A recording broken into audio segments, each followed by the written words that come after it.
جب شاہجی میاں اپنے پیر و مرشد کے پاس میں پہنچے، بھٹپورہ شریف میں پہنچے، تو آپ اللہ اللہ کیا کرتے تھے، اللہ کی ضرب لگانے کے لیے جنگل میں نکل جایا کرتے تھے۔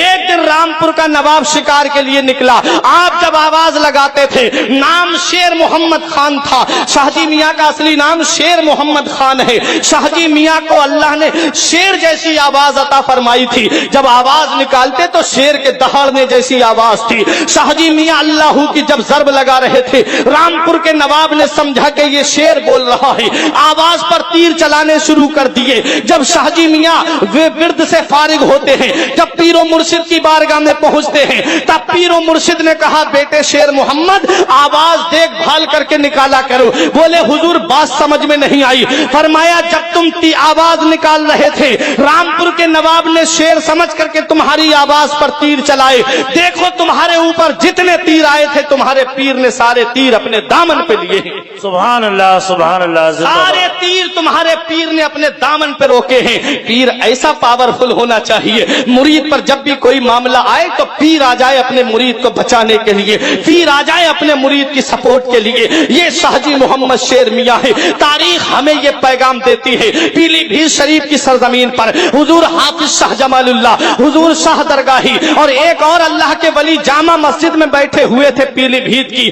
آپ نے دیکھا شاہجی میاں کے جو دادا یا والد جب ایک حجرے کے اندر حمام کے اندر جاتے ہیں، اس کے اندر سے دیکھا کہ مسجد میں ایک شیر ٹہل رہا ہے۔ لوگ حیرت میں پڑ گئے کہ یہ شیر مسجد میں کہاں سے آ گیا۔ لوگ اپنے اپنے گھر سے لاٹھی ڈنڈے لے کر کے آئے، پھر وہ شیر حمام کی طرف چلا گیا، غسل خانے کے اندر چلا گیا۔ تھوڑی دیر کے بعد اس کے اندر سے ایک بزرگ نکلتے ہیں، حضور شاہجی میاں کے دادا یا شاہجی میاں کے والد جب اس سے باہر نکلتے ہیں، تب پیلی بھیت والوں نے سمجھا کہ شیر نہیں تھا بلکہ اس پیلی بھیت کی سرزمین پر شیر محمد آنے والا شاہجی محمد شیر میاں علیہ الرحمت والرضوان ہیں۔ ایک دن آپ اپنے حجرے کے باہر بیٹھے ہوئے، آپ کا جو حجام تھا، جو ناخن تراشتا تھا اور خط بناتا تھا، بال کاٹتا تھا، آپ نے اس سے فرمایا تھوڑی دیر ٹھہر جا۔ آپ حجرے کے اندر جاتے ہیں، باہر تشریف لاتے ہیں، کیا دیکھا آپ کے تہبند شریف سے پانی ٹپک رہا تھا، آپ کے کاندھے پر خون کا نشان تھا، خون چھلک رہا تھا۔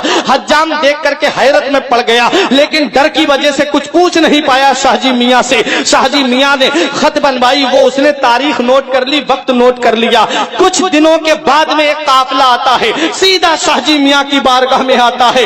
شاہجی میاں کے پاس آ کر کے کہنے لگے حضور اگر اس دن آپ ہماری مدد نہ کرتے تو ہم برباد ہو جاتے، اس دن اگر آپ ہماری مدد نہ کرتے تو آج ہم اس دنیا میں نہیں ہوتے۔ حضرات شاہجی میاں نے تو مسکرا کے فرمایا چلیے کوئی بات نہیں، لیکن حجام سے نہ رہا گیا۔ اس نے کہا حضور بات کیا ہے؟